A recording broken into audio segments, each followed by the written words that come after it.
இம்புட்டு தூரம் அவளை கொண்டாந்து சேர்த்துட்டு அப்படியே போனா எப்படியா? வந்து ஒரு 8 தமிழ்ச்செல்விய பாரியா, அவளுக்கு உடம்பு எப்படி இருக்குன்னு கேளியா.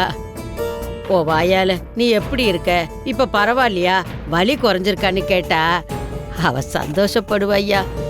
அப்பதா நான் இவ்வளவு தூரம் செஞ்சதே பெரிய விஷயம். என்னை யாரும் வற்புறுத்தாதீங்க, நான் புறப்படுறேன். சேது மாப்பிள்ள,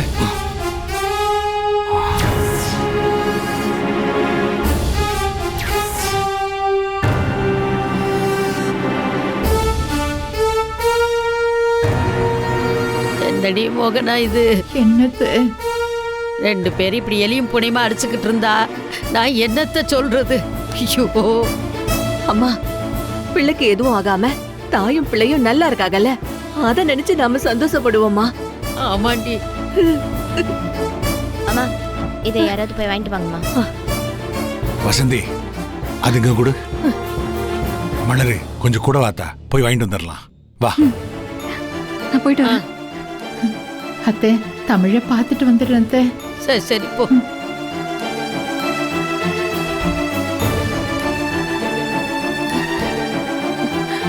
அம்மா, குழந்தை நல்லா இருக்கு நீங்க. ஆனா தமிழ் வயித்துல இருக்கிறது 2 பிள்ளைலம்மா. அம்மா, 2 பிள்ளைகளுக்கும் ஒண்ணு ஆகலம்மா.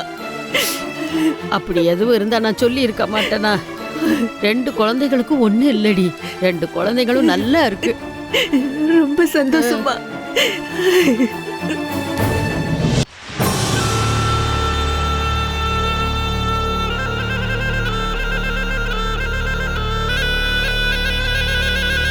என்ன போனவள என்ன ஆளை காணோம்? இம்புட்டு நேரம் ஆகுது.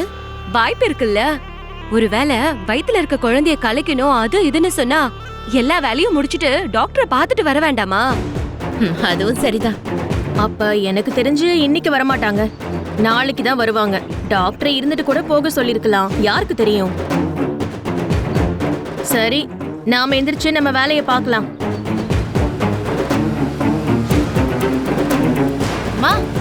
மாமா வந்துட்டாருமா?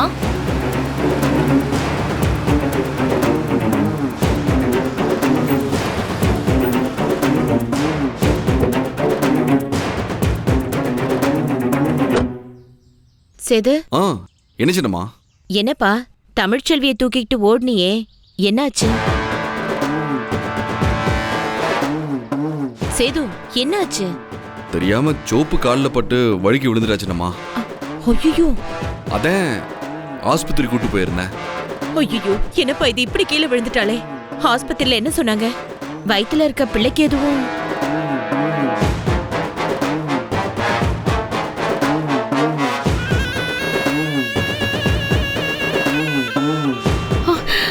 ஐயோ, எங்க வீட்டு வாரிசுக்கு இப்படி ஆகணும். ஐயோ கடவுளே, அதெல்லாம் ஒண்ணும் இல்ல, வயித்துல இருக்க குழந்தைக்கு எந்த பாதிப்பும் இல்ல, நல்லா இருக்குன்னு டாக்டர் சொல்லிட்டாங்க.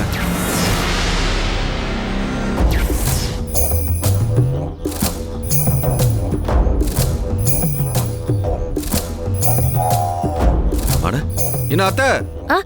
என்ன செய்தோ? என்ன எல்லாம் சாக்காய் நிக்கிறிய?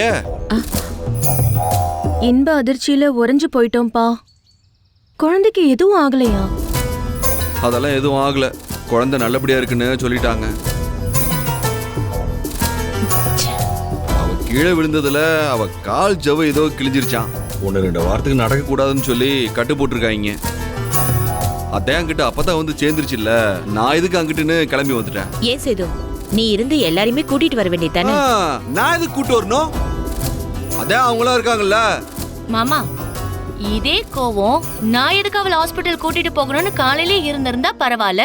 அப்ப அவ விழுந்ததும் விழுந்து அடிச்சுக்கிட்டு முதல் ஆளா ஹாஸ்பிட்டல் கூட்டிட்டு போயிட்டு இப்ப என்னவோ கோவமா இருக்கிற மாதிரி நல்லா சமாளிக்கிறீங்க மாமா. சேது, இந்த வீட்டு எதிரியா இருந்தாலும் சரி, ஆபத்து மருத்துவ உதவின்னு வரப்ப ஓடி போய் நிக்கிறவன் தான் மனுஷன். நான் மனுஷன், மத்தவங்க மாதிரி மிருகம் கிடையாது. நாளைக்கு உனக்கு எது ஒண்ணுனாலும் நான் ஓடி வந்து நிப்பேன்.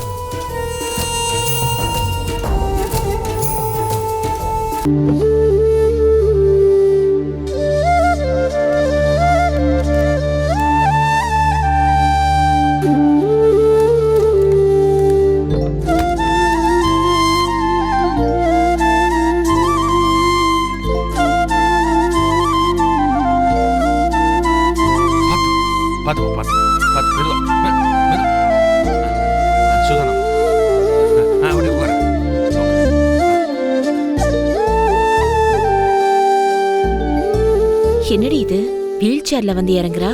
அதான் தெரியலம்மா.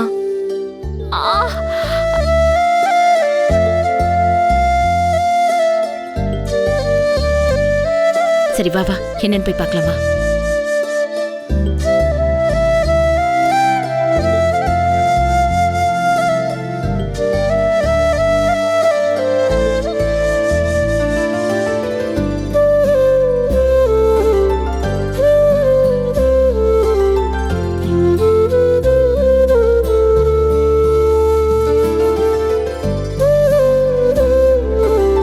என்னத்த கீழே விழுந்துட்டான்னு சொல்லி ஆஸ்பத்திரி கூட்டிட்டு போனீங்கல்ல, டாக்டர் என்ன சொன்னாங்க? காலு பிசகி இருக்குன்னு சொல்லி கட்டு போட்டிருக்காங்க. ஒரு 2 வாரத்துக்கு நடக்க கூடாதான். அம்பிட்டுதானா? ஏடி வேற என்ன எதிர்பார்த்த? அப்படித்தானான்னு கேக்குற? இல்ல, இவ அந்த கத்திக்கிட்டு ஆஸ்பத்திரி போனால, அதான் கால் மட்டும்தான் பிசங்கிருச்சான்னு கேட்டேன். கால் மட்டும்தான் பிசகி இருக்கு. அடியை தமிழு, 2 வாரத்துக்கு காலை அப்படி இப்படின்னு அசைக்க கூடாது, காலை தரையில ஊனக்கூடாதுன்னு டாக்டர் சொல்லியிருக்காங்க. நீ பாட்டுக்கு காலை ஊனி நடந்தனா பிரச்சனை இன்னும் பெருசாயிடும்னு சொல்லியிருக்காங்க. அதனால ஒழுங்கா ரூமுக்குள்ளே இருக்கிற வழியை பாரு. சக்கரை நாக்காளியை விட்டு இறங்கி வேலை எதுவும் பண்ணிடாத, புரியுதா?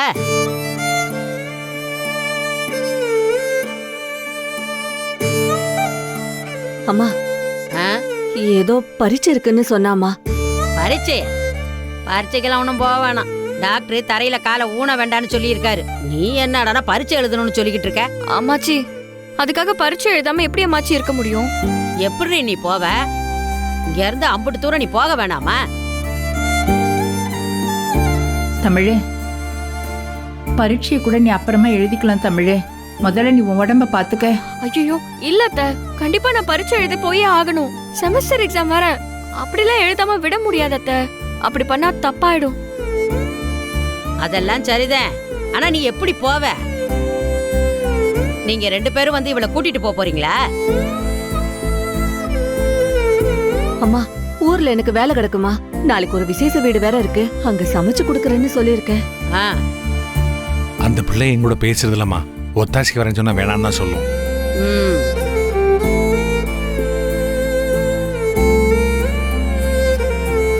என்ன எல்லாரும் திடீர்னு அமைதியாயிட்டாங்க? என்னவா இருக்கும்?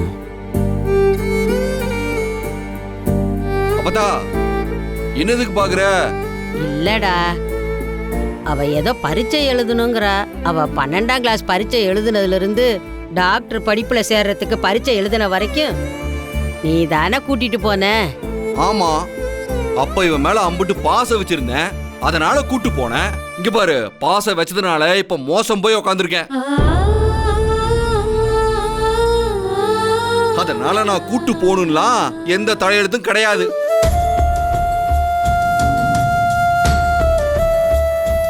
காலங்காத்தால அங்கிட்டுதான் வழுக்கி விழுந்தா. சரி, பார்க்க பாவமா இருக்கேன்னு ஆஸ்பத்திரி தூக்கிட்டு போனேன். இங்க பாரு, சும்மா எல்லா வேலையும் என் தலையிலே கட்டி என்னை இழிச்சவன் ஆக்காத. நான் அம்பிட்டுதான் சொல்லுவேன். எல்லாருக்கும் என்ன பார்த்தா இழிச்சவன் தெரியுதா? என்ன சொல்ல போய்கிட்டே இருக்கான் பாரு. ஏய், இப்படி யாருமே உதவி பண்ணாட்டி நீ எப்படி பரீட்சை எழுதுவ? நான் எழுதியே தீர்வேன். அத்தை விடுங்க. ராத்திரிக்குள்ள அவளுக்கு ஏதாவது சக்தி வந்து காத்துல பறந்து போய் பரீட்சை எழுதுவாளோ என்னமோ. அவ எழுதியே தீர்வானா எழுதட்டும். நீங்க இவ்வளவு யோசிக்கிறீங்க?